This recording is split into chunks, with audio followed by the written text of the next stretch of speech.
Segundo Samuel, capítulo 19. Foram dizer a Joabe que Davi chorava amargamente a morte de Absalão, e aquele dia de vitória se transformou em um dia de luto, à medida que se espalhava a notícia pelo exército de que o rei chorava a morte do filho. Por isso o exército entrou na cidade discretamente, como um exército humilhado por uma derrota. O rei cobria o rosto com as mãos e chorava sem parar. Ah, meu filho Absalão! Absalão, meu filho querido! Joabe, em particular, censurou o rei. É o fim. O senhor despreza os seus servos leais que salvaram a sua vida, sem falar na vida de seus filhos, filhas, mulheres e concubinas. Parece que o senhor ama quem o odeia e odeia quem o ama. Assim demonstra que os soldados e os oficiais não valem nada para o senhor. Se Absalão estivesse vivo agora, todos nós estaríamos mortos. O senhor estaria contente? Deixe disso. Vá lá fora e dê uma palavra de ânimo a seus amigos.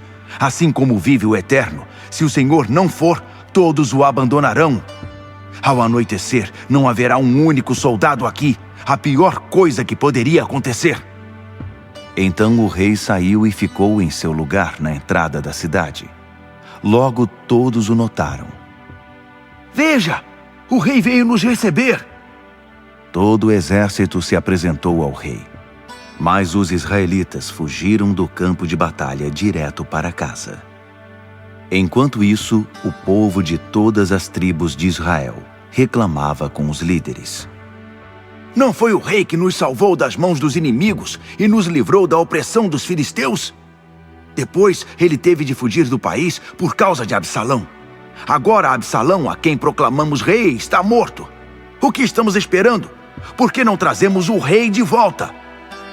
Quando Davi soube do que estava acontecendo, mandou dizer aos sacerdotes Zadoque e Abiatar: perguntem às autoridades de Judá, por que estão demorando tanto para levar o rei de volta a seu palácio? Somos todos irmãos. Vocês são meu sangue e minha carne. Então, por que vocês seriam os últimos a me levar de volta? Digam ainda a Amasa: você também é meu sangue e minha carne. Deus é testemunha de que nomeei você comandante do exército no lugar de Joabe. Davi conquistou a simpatia de Judá, e todos concordaram em dizer ao rei: voltem, o senhor e todos os seus partidários. Então o rei voltou. Ele chegou ao Jordão no momento em que o povo de Judá chegava a Gilgal para recepcionar o rei e ajudá-lo a atravessar o rio. Até mesmo Simei, filho de Gera, o benjamita de Baurim, apressou-se em acompanhar os homens de Judá e recepcionar o rei. 1000 benjamitas foram com ele. Também Ziba, criado de Saul, com seus 15 filhos e 20 escravos, atravessaram o Jordão para encontrar o rei e fazer atravessar sua comitiva. Todos faziam o que podiam para agradar ao rei. Logo que atravessou o Jordão, Simei, filho de Gera, prostrou-se em profunda reverência diante do rei e disse: não pense mal de mim, meu senhor. Esqueça meu desabafo inconsequente naquele dia em que o meu senhor saía de Jerusalém. Não guarde isso contra mim. Reconheço que errei. Mas olhe para mim. Sou o primeiro de toda a tribo de José a vir receber de volta o rei, o meu senhor. Abisai, filho de Zeruia, o interrompeu. Chega! Não será melhor matá-lo de uma vez? Ele amaldiçoou o ungido do Eterno. Mas Davi disse: o que vocês têm com isso, filhos de Zeruia? Por que insistem em criar confusão? Ninguém será morto hoje. Sou rei sobre Israel outra vez. O rei olhou para Simei e disse: você não morrerá. Davi jurou isso a ele. Mefibosete, neto de Saul, também chegou de Jerusalém para saudar o rei. Ele não tinha arrumado o cabelo nem aparado a barba, nem trocado de roupa desde que o rei tinha saído até o seu retorno em segurança. O rei disse: por que você não veio comigo, Mefibosete? Ele respondeu: ó rei, meu senhor, meu servo me enganou. Dei a ele ordens para que selasse o jumento, de modo que eu pudesse seguir o rei, pois, como o senhor sabe, sou aleijado. Ele mentiu para o rei a meu respeito. Mas meu senhor, o rei, tem sido como um anjo de Deus. Ele faz o que é certo. Não foram destruídos todos os da família de meu pai? Mas o senhor me acolheu e me deu um lugar à sua mesa. Que mais eu poderia esperar ou pedir? O rei disse: chega, não diga mais nada. Esta é a minha decisão. Você e Ziba dividam a propriedade entre vocês. Mefibosete disse: não, deixe que ele fique com tudo. A única coisa que me importa é que o meu senhor, o rei, volte seguro para casa. Barzilai, o gileadita, também tinha vindo de Rogelim. Ele atravessou o Jordão com o rei para se despedir dele. Barzilai já estava bem idoso. Tinha 80 anos de idade. Era muito rico e tinha sustentado o rei todo o tempo em que ele esteve em Maanaim. O rei disse a Barzilai: venha comigo para Jerusalém. Vou cuidar de você. Mas Barzilai recusou a oferta. Quanto tempo o senhor acha que eu teria de vida se fosse com o rei para Jerusalém? Tenho 80 anos de idade e já não sou mais útil para ninguém. Não sinto o gosto da comida e estou ficando surdo. Então, por que o meu senhor assumiria mais esse incômodo? Vou acompanhar o rei até um pouco mais adiante do Jordão. Mas por que o rei me retribuiria por isso? Deixe-me voltar e morrer em minha cidade natal e ser sepultado com meu pai e minha mãe. Mas aqui está o meu escravo Quimã. Ele poderá acompanhar o senhor em meu lugar. Faça com ele o que achar melhor.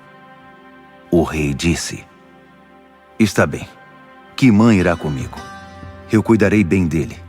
Se você se lembrar de alguma outra coisa, avise-me, e eu farei por você. O exército atravessou o Jordão, mas o rei permaneceu do outro lado. Davi beijou e abençoou Barzilai, que voltou para casa. O rei atravessou para Gilgal, e Quimã foi com ele. Todo o exército de Judá e metade do exército de Israel acompanhavam o rei. Os homens de Israel foram perguntar ao rei: por que nossos irmãos, os homens de Judá, tomaram conta de tudo, como se mandassem no rei, escoltando o Senhor, sua família e seus aliados mais próximos na travessia do Jordão? Os homens de Judá retrucaram: porque o rei é nosso parente, só por isso? Mas por que criar caso? Não somos tratados com privilégios por causa disso, somos? Os homens de Israel responderam: temos 10 partes do rei comparadas com uma de vocês. Além do mais, somos os primogênitos. Então por que temos de ser tratados como cidadãos de segunda categoria? Foi nossa ideia trazê-lo de volta. Mas os homens de Judá foram mais agressivos que os homens de Israel. 2 Samuel, capítulo 20. Naquele momento, um jovem imprestável chamado Seba, filho de Bicri de Benjamim, tocou uma trombeta e gritou para o povo: não temos nada com Davi! Não há futuro para nós com o filho de Jessé! Vamos embora daqui, Israel! Volte cada um para a sua casa!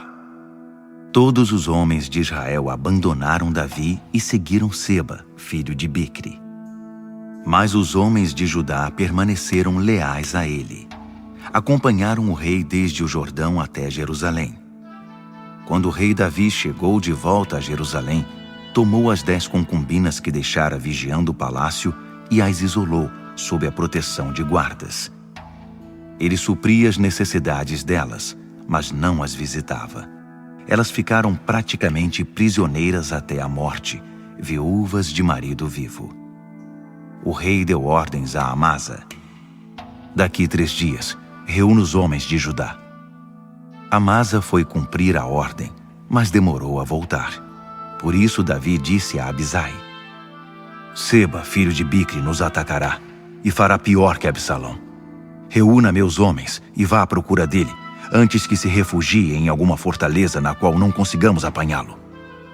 Então, sob o comando de Abisai, os melhores soldados, os homens de Joabe, os queretitas e os peletitas, saíram de Jerusalém em busca de Seba, filho de Bicri. Aproximando-se da rocha de Gibeon, Amasa veio ao encontro deles. Joabe estava em traje militar com uma espada presa à cintura, mas a espada escapou e caiu no chão. Joabe cumprimentou Amasa. Como está, meu irmão?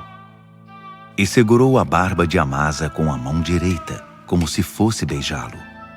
Amasa não tinha percebido que Joabe tinha uma espada na outra mão. Joabe enterrou a espada na barriga dele e suas entranhas caíram no chão. Nem foi necessário outro golpe. Amasa morreu na hora. Depois, Joabe e seu irmão Abisai seguiram caminho em busca de Seba, filho de Bicri. Um dos soldados de Joabe pôs-se a seu lado e gritou: Todos os que quiserem ficar do lado de Joabe e apoiar Davi, sigam Joabe! Enquanto isso, o corpo de Amasa continuava caído no meio da estrada, numa poça de sangue. Vendo o moço que todo o exército parava para olhar, arrastou o corpo de Amasa para fora da estrada e o cobriu com um pano, para não despertar curiosidade. Depois que o retirou dali, os soldados passavam normalmente em busca de Seba, filho de Bicri. Seba percorreu todas as tribos de Israel até Abel-Bet-Maaca. Os bicritas se juntaram a ele e entraram com ele na cidade. O exército de Joabe cercou Seba em Abel-Bet-Maaca e construiu uma rampa de ataque contra a muralha da cidade. O plano era destruir os muros. Mas uma mulher esperta gritou da cidade: Ouçam!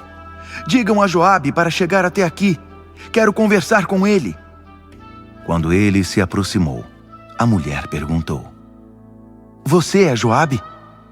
Ele respondeu: Sim, sou eu. Ela disse: Ouça o que tenho a dizer. Ele disse: Estou ouvindo. Aqui temos um ditado: se você procura respostas, em Abel encontrará. Somos pessoas tranquilas e confiáveis. Mas você está aí tentando destruir uma das cidades mais antigas de Israel. Por que pretende destruir a herança do Eterno? Joabe protestou: Acredite, você está enganada. Não estou aqui para ferir ninguém, nem para destruir coisa alguma de vocês. Mas um homem das montanhas de Efraim chamado Seba, filho de Bicri, se revoltou contra o rei Davi. Entregue-o a nós e deixaremos vocês em paz. A mulher disse a Joabe: Tudo bem, lançaremos a cabeça dele do alto do muro. A mulher apresentou sua proposta aos habitantes da cidade e eles concordaram. Cortaram a cabeça de Seba, filho de Bicri, e a lançaram para Joabe. Ele tocou a trombeta e todos os seus soldados voltaram para casa. Joabe voltou para o rei em Jerusalém. Joabe voltou a comandar o exército de Israel. Benaía, filho de Joiada, comandava os queretitas e os peletitas. Adonirão era chefe das equipes de trabalho. Josafá, filho de Ailude, era arquivista. Seva era secretário. Zadok e Abiatar eram sacerdotes. Ira de Jair era sacerdote de Davi. Segundo Samuel, capítulo 21. Durante o reinado de Davi, houve 3 anos de fome.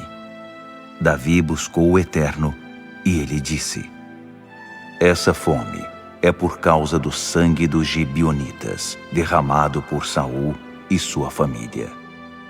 O rei reuniu os gibeonitas, que não faziam parte de Israel. Eles representavam o que tinham restado dos amorreus e eram protegidos por causa de um acordo com Israel. Mas Saul, fanático pela honra de Israel e de Judá, tentou exterminá-los. Davi disse aos gibeonitas: O que eu posso fazer por vocês? Como poderei compensá-los para que vocês abençoem a herança do Eterno? Os gibeonitas responderam: Não queremos o dinheiro de Saul e de sua família, e não cabe a nós matar ninguém em Israel. Mas Davi insistiu. O que querem que eu faça por vocês? Finalmente disseram ao rei. Que nos sejam entregues 7 descendentes do homem que tentou nos destruir e nos eliminar do território de Israel, para que sejam enforcados diante do Eterno, em Gibeá de Saul, o Monte Santo. Davi concordou. Eu os entregarei a vocês. O rei poupou Mefibosete, filho de Jonatas, filho de Saul, por causa do juramento que tinha feito a Jonatas perante o Eterno. Mas o rei escolheu Armone e Mefibosete, os 2 filhos de Rispa, filha de Aiá, que tinha dado a Saul, e os 5 filhos de Merabe, filha de Saul, que deu a Adriel, filho de Barzilai de Meolá. Ele os entregou aos gibeonitas, que os enforcaram no monte perante o Eterno. Os 7 morreram ao mesmo tempo. Eles foram executados no início da colheita da cevada. Rispa, filha de Aiá, pegou um pano de saco, fez com ele uma barraca sobre uma rocha e ficou ali desde o começo da colheita até o início das chuvas. Durante o dia, ela impedia que os pássaros chegassem aos corpos. Durante a noite, não deixava que os animais selvagens se aproximassem. Davi foi informado do que Rispa, filha de Aiá e concubina de Saul, estava fazendo. Então ele foi buscar os restos de Saul e de seu filho Jonatas, que estavam com os líderes de Jabes de Gileade. Eles os tinham resgatado da praça de Bet-Seã, depois que foram enforcados pelos filisteus que os tinham matado em Gilboa. Ele recolheu os restos deles e os levou para o lugar em que estavam os outros 7 corpos, e todos foram levados de volta para a terra de Benjamim e sepultados no túmulo de Quis, pai de Saul. Tudo foi feito conforme as ordens do rei. Depois disso, Deus respondeu às orações de Israel a favor da terra. Houve outra guerra entre os filisteus e os israelitas. Davi e seus soldados saíram para lutar. Davi ficou exausto. Isbi-Benoni, guerreiro descendente de Rafa, anunciou que mataria Davi. Sua lança pesava 3,6 kg e ele vestia uma armadura nova. Mas Abisai, filho de Zeruia, socorreu Davi e matou o filisteu. Depois do incidente, os soldados de Davi fizeram um juramento. O Senhor não sairá mais conosco à guerra, para que a lâmpada de Israel não se apague. Depois houve outra guerra contra os filisteus em Gobe. Sibecai, de Ruzate, matou Safi, outro guerreiro descendente de Rafa. Em outro conflito contra os filisteus em Gobe, Elanã, filho de Jaaré-Oregim, tecelão de Belém, matou Golias de Gate, cuja lança tinha uma haste que parecia o eixo de um tear. Outra batalha foi travada em Gate. Estava ali um gigante que tinha 6 dedos nas mãos e nos pés, 24 ao todo. Ele também era um dos descendentes de Rafa. Ele provocou Israel, e Jonatas, filho de Simeia, irmão de Davi, o matou. Esses 4 eram descendentes de Rafa, naturais de Gate. Todos foram mortos por Davi e seus soldados.